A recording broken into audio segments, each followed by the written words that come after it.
the brake pedal down and then floor the accelerator.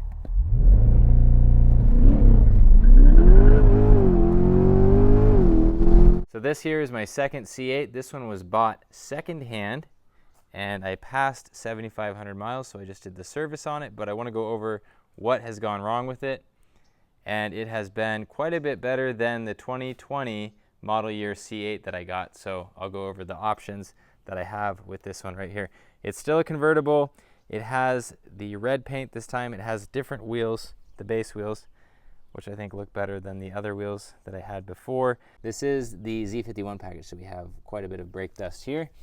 And the front end has been wrapped in PPF, so it had 3 recalls, which is low compared to the 2020.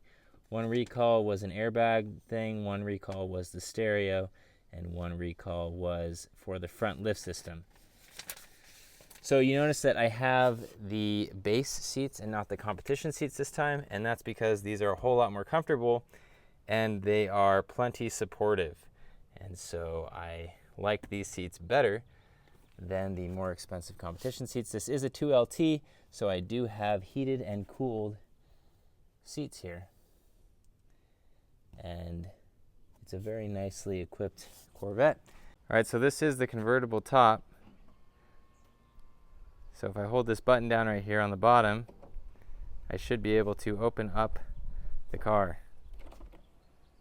You can see that convertible top is really well designed. It's just like the exotic cars, except this C8 costs a whole lot less, and it's quite a bit more fun to daily drive. This is probably my favorite Grand Touring car for $100,000. Just walking around the front here. So with the key here, I can hit this twice and start it up.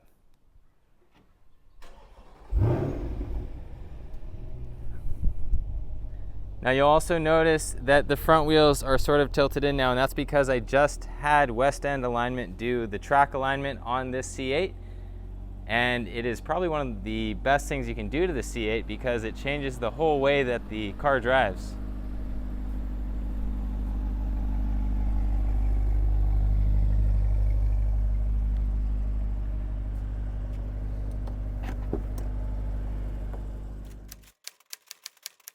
The original owner paid about $110,000 out the door. Then he put the PPF on the front, ceramic coated the car, and also added this ceramic tint.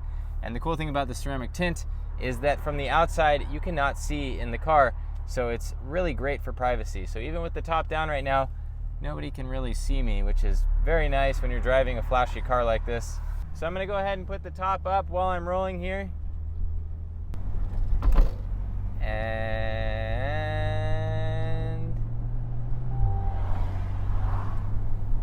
beautiful.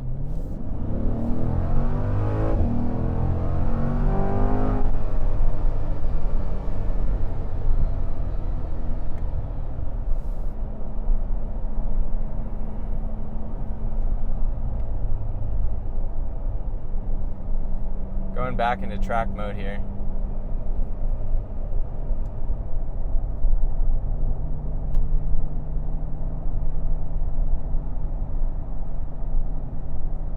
Now the only change that I made to the alignment over Chevy specs is that I went 0 toe in the front, and that's the way that I set up most of my track cars, the cars that I use on the street and track.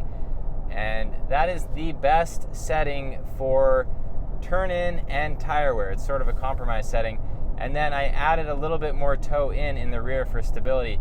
The C8 is a pretty tricky car to drive at the limit, and that's what makes the C8 so fun.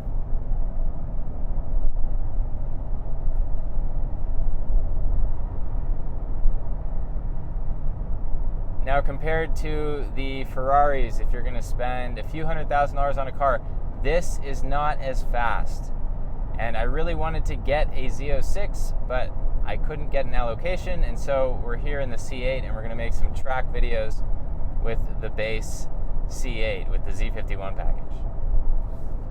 And it's still plenty fast. It's not super fast, but it's still plenty fast. And at the price point, at $100,000 for a car like this, I would say that this is the best Grand Touring car that you can buy right now. And it's not just a Corvette anymore. It's actually a nice interior, a nice place to be. They did a really great job with this car. And the dual clutch transmission is actually fantastic.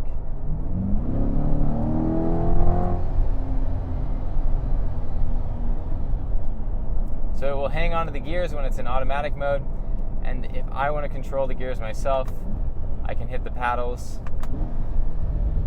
and control them myself.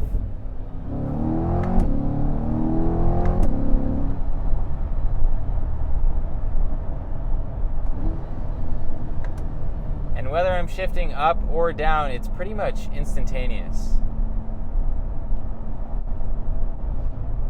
So check this out. Watch me hit the left paddle here. Watch how fast it downshifts.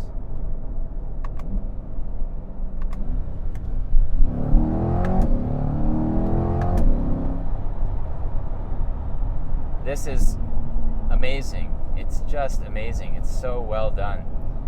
Now my first C8, the 2020, had a bunch of problems with the transmission, and I think Chevy was working out some bugs with the first year. This one has been trouble-free. There were a few recalls with it, but overall it's been pretty trouble-free. I did just do the 7,500 mile service.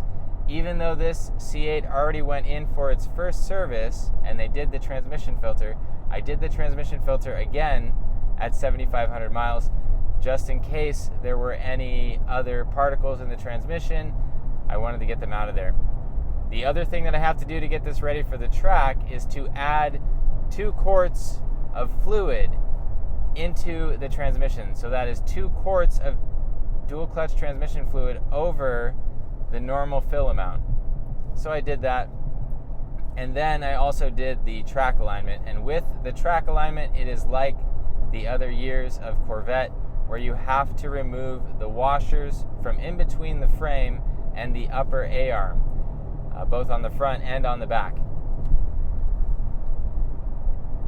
And what's fantastic about Corvettes, all generations, is how much negative camber you can get from the factory. You don't have to put a camber kit on it. These are already set up to race. They're already set up to get the most aggressive alignment settings that you want. So I got -3 in the front, +8 caster in the front, and I got -2.5 in the rear. The next thing I have to set up is the brakes. I haven't gotten to that yet, but overall,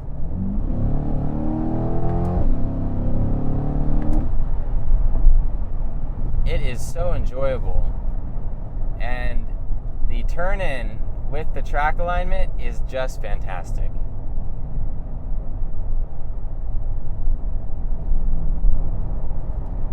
That is all I have for you. Thank you for watching, and make sure you enjoy your car.